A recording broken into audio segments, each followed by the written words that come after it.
12वां इमाम जदो दुनिया ते आवेगा, एक एक घर उते अलम लवावेगा। मसला दी खैर होवे, दोवे हाथ चे हैदरी।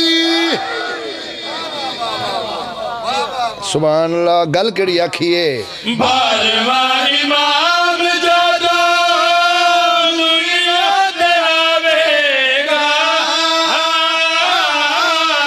एक एक घर उते अलम लवावेगा।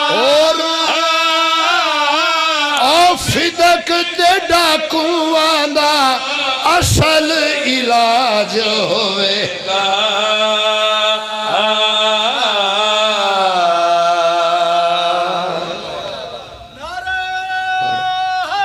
हैदरी